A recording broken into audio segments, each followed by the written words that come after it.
Hello good evening guys, welcome back to my channel मीठी बोली doctor. जिसमें आज हम स्टार्ट करने वाले रिपर्टराइजेशन के स्टेप्स। ये रिपर्टरी का थर्ड लेक्चर है हमारा, क्योंकि रिपर्टरी हमने भी नया स्टार्ट किया है। फर्स्ट लेक्चर में हमने इसका इंट्रोडक्शन पार्ट पढ़ा था, इसकी क्लासिफिकेशन पढ़ी थी रिपर्टरी के बारे में। सेकंड में हमने इसमें पढ़ा था मेथड एंड टेक्निक्स ऑफ रिपर्टराइजेशन। ठीक है, नेक्स्ट अब हम जो पढ़ेंगे वो पढ़ेंगे रिपर्टराइजेशन के स्टेप्स। ठीक है, कि हमें रिपर्टराइजेशन कैसे करना है, और ये मोस्ट इम्पोर्टेंटली आराम से 20 नंबर में आता है लॉन्ग आंसर के अंदर। तो अच्छे से सारे स्टेप्स को याद करना है और एग्जाम में लिख के आना है।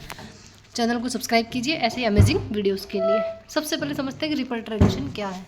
The process of repertorization is essentially a logical elimination of apparently similar medicines. It starts with a broad choice and gradually narrows down the field. क्या बोलते हैं हम, रिपर्टराइजेशन का मतलब क्या होता है कि logically elimination of apparently similar. कि हम क्या देखते हैं कि एक सिम्टम हमारे पास मिला कि no thirst in fever.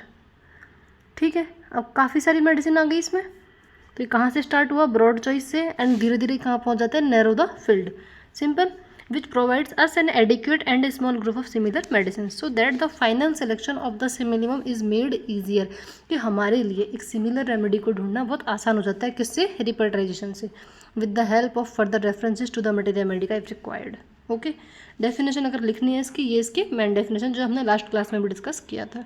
The art and science of finding the simillimum bracket में the most similar remedy by referring to a homeopathic repertory which is an index of symptoms that their corresponding remedies। क्योंकि repertory क्या था, एक logically hierarchical arrangement है symptoms का, जो materia Medica का है। मटेरिया मेडिका में जो इन्फॉर्मेशन है वो कहाँ से ली गई है, क्लिनिकल एक्सपीरियंस से, टॉक्सिकोलॉजी से और ड्रग प्रूविंग से। ठीक है, डॉक्टर जे किशोर सर ने कहा है कि रिपर्टरी क्या है, repertory is a Fairlie faithful instrument. क्या होता है फेयरली फेथफुल, देखो इसमें कुछ भी ऐसा नहीं है। फेयरली फेथफुल क्यों कहा है, कि ये एक रिपर्टरी का सॉफ्टवेयर है, जैसे आजकल का जो टाइम है वो सॉफ्टवेयर वाला है। ठीक है, मैंने यहाँ पे रुब्रिक पुट की है, क्या डाला, रुब्रिक, इसमें क्या कर दिया, इनपुट कर दिया। ठीक है, इसने उसको प्रोसेसिंग किया, रिसीव किया, मैंने इसको कंट्रोल किया, देन जो मेरे को आउटपुट जो मिलेगा इससे वो वही मिलेगा जिस तरीके का मैंने इनपुट दिया होगा। वही लाइन को डॉक्टर जे किशोर सर ने बहुत पहले कहा था। क्या कहा था वो समझते हैं। Repertory is fairly faithful instrument, it gives you back what you put into it. कि रिपर्टरी आपको वही देगी जो चीज़ इसमें आप पुट करते हैं, नथिंग मोर नथिंग लेस। कि अगर आपने कुछ भी रॉन्ग इसमें पुट कर दिया, गलत रुब्रिक डाल दिए, तो ये आपका रिजल्ट जो होगा वो भी गलत ही आएगा। ठीक है, चलते हैं आगे। स्टेप्स ऑफ रिपर्टराइजेशन, जो हमारे चैनल लेक्चर का आज क्या है, मेन मोटो। 8 स्टेप्स होती है। फर्स्ट में केस टेकिंग। केस टेकिंग समझते हैं, एफओरिज नंबर 83 से लेकर के 104 तक इसमें बताया गया मास्टर हैनीमैन सर ने ऑर्गन ऑफ मेडिसिन के अंदर। रिकॉर्डिंग एंड इंटरप्रिटेशन, रिकॉर्डिंग कहाँ दिया, 104 के अंदर दिया हुआ। इंटरप्रिटेशन मतलब उस केस को अपनी ही लैंग्वेज में समराइज करना है, उसका explanation. Classification and evaluation of symptoms, जिसको हम क्या बोलते हैं, केस प्रोसेसिंग। क्या बोलते हैं, केस प्रोसेसिंग। ठीक है, डिफाइनिंग द प्रॉब्लम, कि यहाँ पे क्या करते हैं, कॉज फाइंडिंग, मियाज में है क्या ऑब्स्टेकल आ रहा है उसके अंदर। टोटलिटी क्या बनाते हैं, डिजीज पोर्ट्रेट। ठीक है, और देन सिलेक्शन है प्रॉपर रिपर्टरी, कि रिपर्टरी कौन सी चूज़ करनी है, फिर रिपर्टरी रिजल्ट और उसका analysis and then prescription.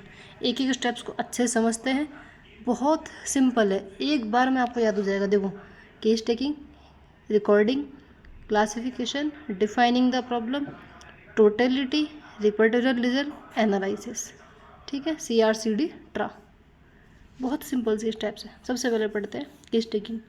Is an individualising examination of A case of disease. कि मेरे पास एक पर्सन आया, उससे मैंने नॉर्मली बात की, उसको सुना, उसने जो भी बोला अपनी हिस्ट्री बताई, उसने अपने सिम्टम्स बताए, और मैंने उनको as it is note down कर लिया। This is called case taking. ठीक है, case taking is the first step and the outcome of treatment entirely depends upon the success of the first step. कि अगर हमने केस अच्छे से लिया होगा तभी हमारा जो प्रिस्क्रिप्शन है वो बेटर होगा। Doctor Hahnemann has described the necessary guidelines that should be taken into consideration while taking a case in aphorism number 83 to 104 of Organon of medicine. जिसमें फर्स्ट जो एफरिज्म आता है केस टेकिंग का वो है 83, और उसमें उन्होंने 4 गाइडलाइंस मेन बताई है। कैसी, अनप्रेजुडिसाइड ऑब्जर्वर, जो ऑल्सो मेंशन है एफरिज नंबर 6 के अंदर।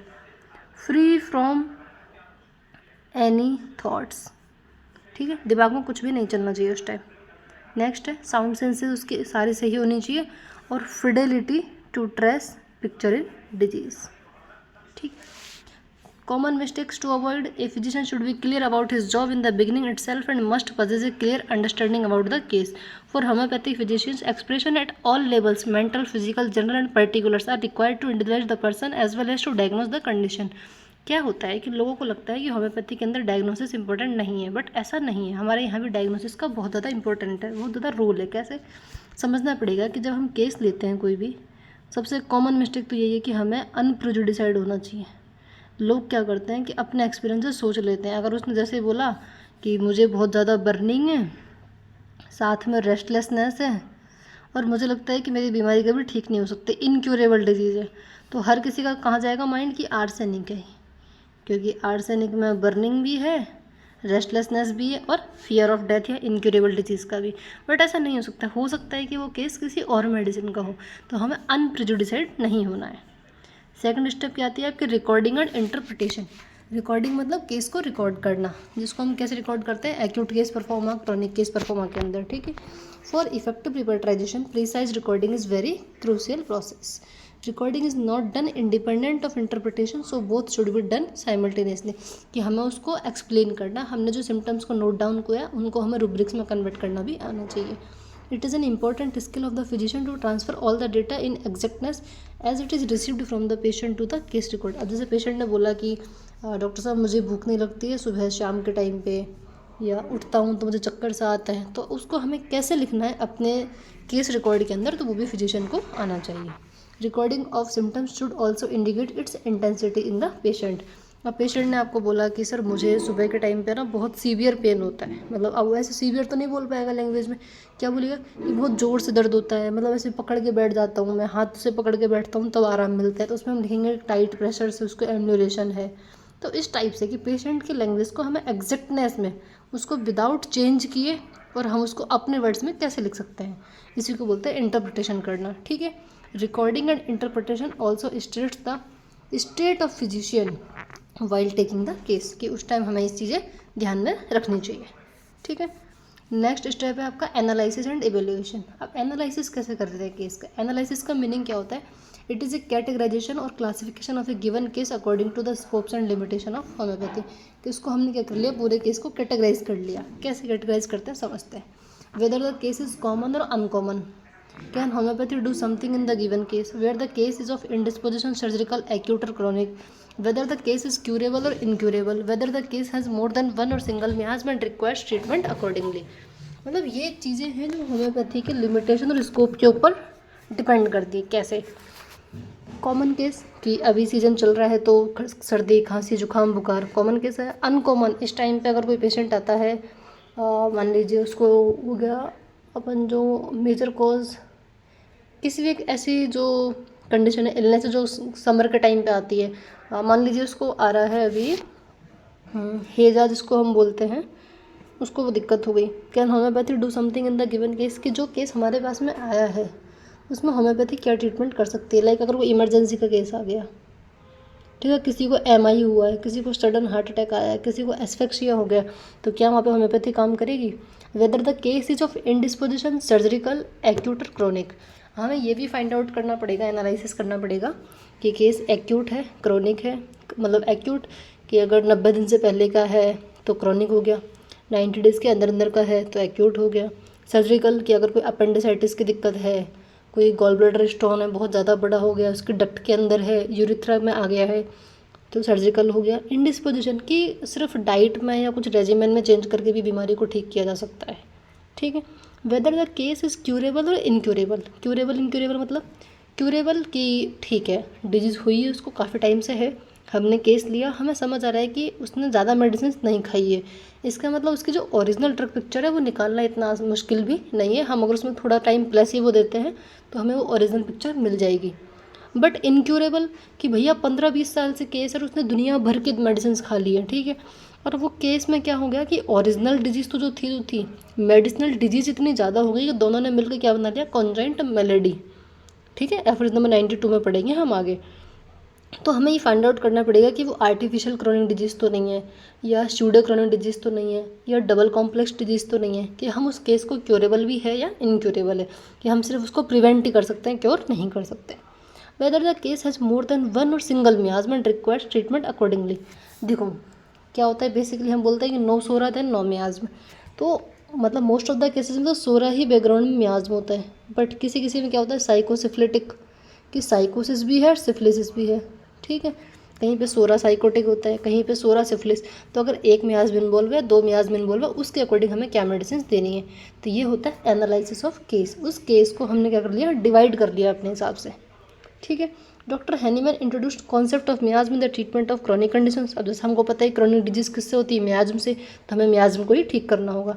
Understanding of मियाज्म totally depends on present characteristic of the patient, क्योंकि उसका जो कॉन्स्टिट्यूशन है वही क्या है, मियाज्म होता है। एफरेज नंबर 5 के अंदर जो उन्होंने डिटेल में बताया और 94 के अंदर भी बताया हुआ है। The acute miasm is characterised by suddenness, violence and stormy nature.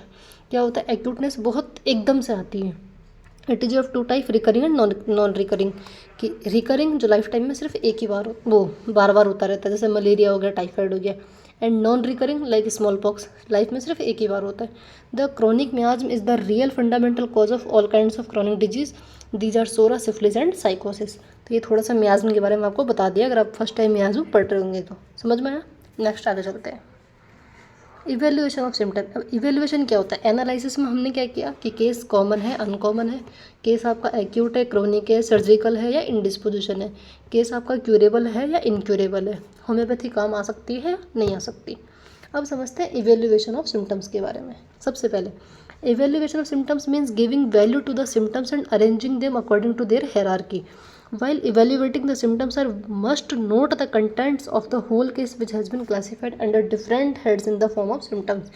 अब क्या होता है, जैसे सिम्टोमेटोलॉजी पढ़ी होगी आपने, ठीक है, अगर नहीं पढ़ी है तो चैनल पर लेक्चर है, आप उसको देख सकते हो, ऑर्गन की प्लेलिस्ट के अंदर मिल जाएगा, और मैं इसमें डिस्क्रिप्शन बॉक्स में भी आपको लिंक इसमें मिल जाएगा। ठीक है, इवेल्यूशन का मीन क्या हुआ, इवेल्यूएशन, वैल्यू देना, उस जो सिम्टम है उसको वैल्यू करना, उसको अरेंज करना उसके हायरार्की के अकॉर्डिंग, उसकी इंपॉर्टेंस के अकॉर्डिंग। ठीक है, लाइक अगर हम कैंट के मेथड को फॉलो करते हैं, डिफरेंट पायनियर्स के डिफरेंट मेथड है यहाँ पे।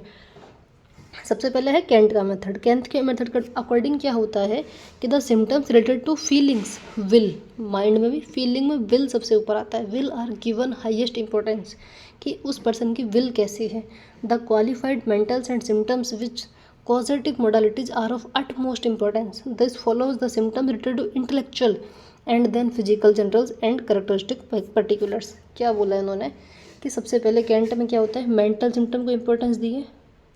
ठीक है, मेंटल में भी दो, पहले विल, देन इंटेलेक्चुअल, ठीक है, और अंडरस्टैंडिंग, ये तीनों मोस्ट इम्पोर्टेंट है।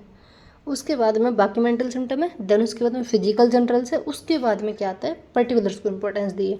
ठीक है, तो उनको ऐसे हमें वैल्यू करना है। अगर हम बोइंग हुसैन मेथड की बात करें, the symptoms are arranged in order of location, sensation, modality and concomitants. Concomitants को सबसे ज़्यादा इंपॉर्टेंस दी है, और कॉन्कोमिटेंट क्या होता है कि हमारी जो ओरिजिनल डिजीज के सिम्टम्स है उसके साथ में कोई एसेसरी सिम्टम्स का आ जाना। ठीक है, और इसी को हमने क्या बोले, कंप्लीट सिम्टम, जिसमें क्या होता है, location, sensation, modality plus concomitant. और ये कॉन्सेप्ट दिया था बोइंग हुसैन सर ने, और बोइंग हुसैन सर को हम क्या बोलते हैं, फादर ऑफ रिपर्टरी भी बोलते हैं। ठीक है, in Boger's method pathological generals and causative modalities are given importance along with the other elements of symptom. अगर कोई पैथोलॉजिकल कंडीशन आ रही है, कोई कॉजेटिव मोडालिटी हमें पता है कि सर टाइफाइड का इन्फेक्शन हुआ था, सर जब से ये बीमारी टाइफाइड हुई है तब से ज़्यादा दिक्कत हो रही है, तो उस केसेस में अगर सब कोई डिजीज़ नेम इंडिकेटेड है, वहाँ हम क्या लेंगे, BBCR रिपर्टरी, बोगर मेथड। ठीक है, नेक्स्ट स्टेप क्या है, डिफाइनिंग द प्रॉब्लम। अब हम कहाँ तक पहुँच गए, हमने 4 चीज़ें कर ली यहाँ पे। देखो, केस टेकिंग हो गया आपका, सबसे पहले क्या किया, केस लिया पेशेंट से, उसको रिकॉर्ड किया, रिकॉर्डिंग कर ली, और उसको अपनी लैंग्वेज में इंटरप्रिटेशन कर लिया। ठीक है, देन क्या कर लिया, क्लासिफिकेशन ऑफ केस, या फिर जिसको हम क्या बोल देंगे, एनालिसिस बोल दिया। देन उसके बाद में हमने इवेल्युएट कर लिया केस को। ठीक है, और इन दोनों को हम क्या बोलते हैं, केस प्रोसेसिंग। ये किसका पार्ट है, केस प्रोसेसिंग का। ठीक है, अब नेक्स्ट स्टेप क्या है, defining the problem. The sickness of the person express itself a various level what to bring all such expression together to get a whole picture. requires a clear understanding of what Hahnemann stated what is to be cured in a disease, that is to say in every individual case of disease. कि हमने ठीक है ये सारे levels हमने cross कर लिए, इसके बाद में हमें ये पता लग जाना चाहिए कि अब इसमें हमें क्या क्योर करना है, क्योंकि जब तक हमारा व्हाट और वाई क्लियर नहीं होता हम कुछ नहीं कर सकते। ये हमारा पर्सनल लाइफ का भी है और होम्योपैथी में भी यही कि आपको समझ में आना चाहिए कि आपको इसमें क्या क्योर करना है। ठीक है, इसको बोलते हैं हम anamnesis of case. Analysis in homeopathy is a complete logical study which includes identification, determination and individualized examination of the patient or sick. कि आइडेंटिफिकेशन हमें क्या इसके अंदर क्योर करना है, उसको डिटरमाइन करना है, उसी फैक्टर को हमें ज़्यादा फोकस करना है कि इसका मियाज्म डिस्टर्ब्ड है या सिर्फ इसमें कोई डाइट रेजिमेन है, कोई इंडिस्पोज्ड कंडीशन है, कोई जेनेटिक दिक्कत है, तो इसी को हम क्या बोलते हैं, एमेंसिस।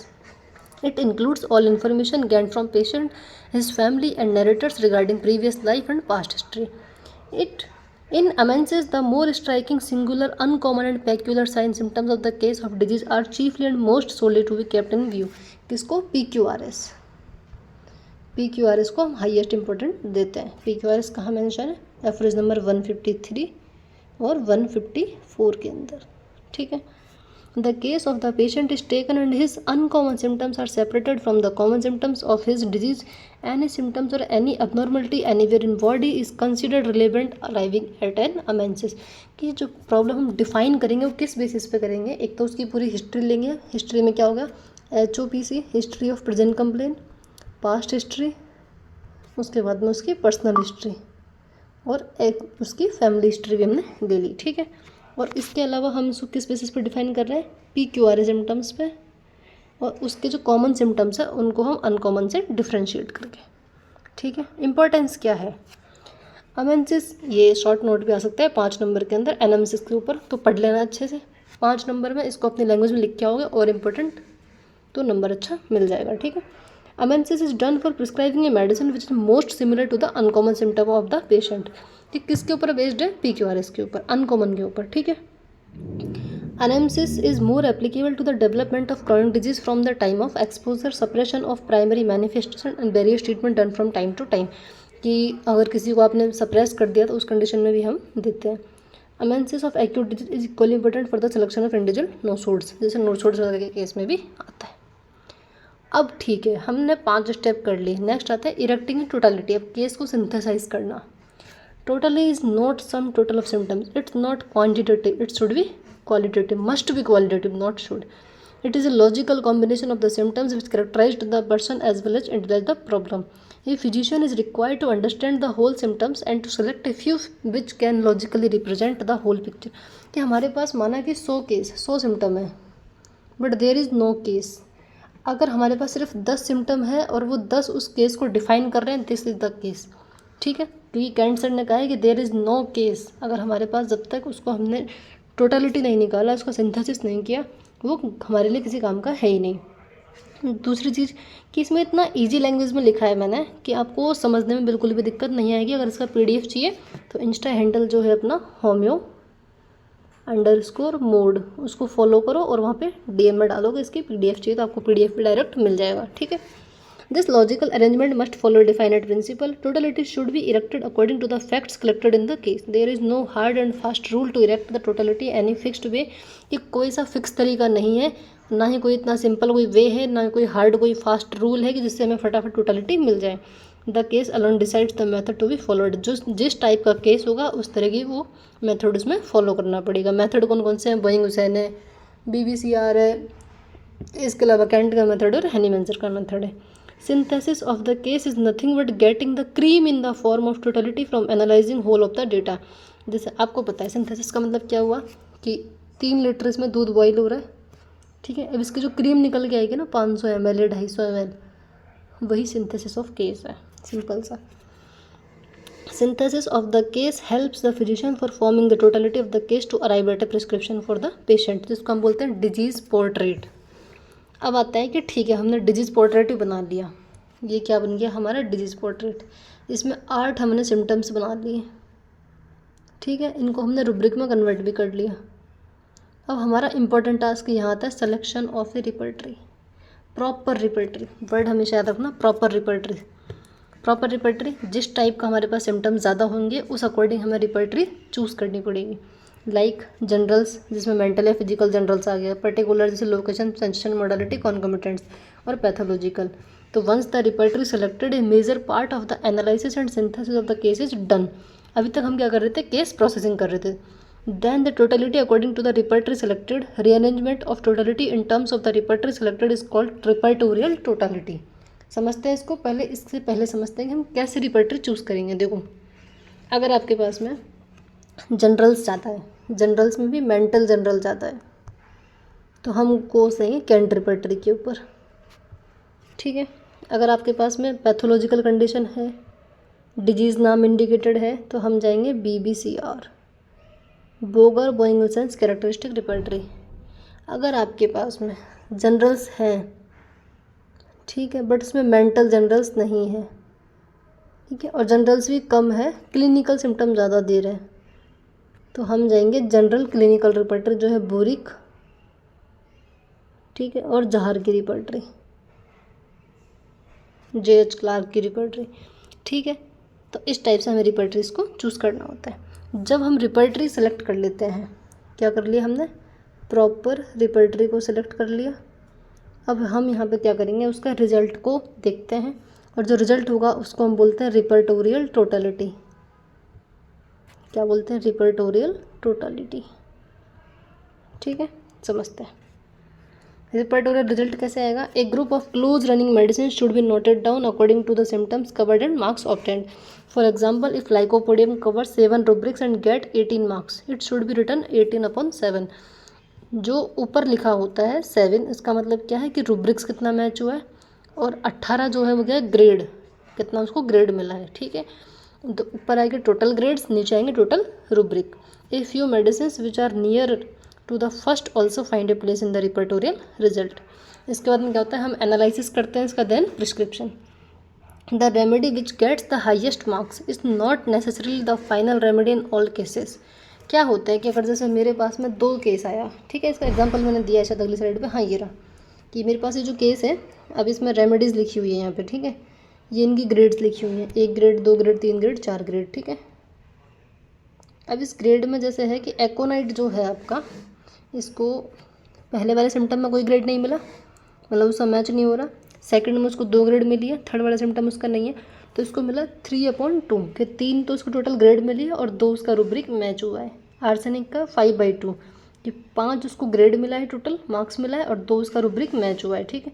नेट्रेम्यूर में 9/4 है, कि उसके 4 रूब्रिक मैच हुए हैं और उसको ग्रेड कितना मिला है, 9, और फॉस्फोरस का क्या मिला है, 8/3।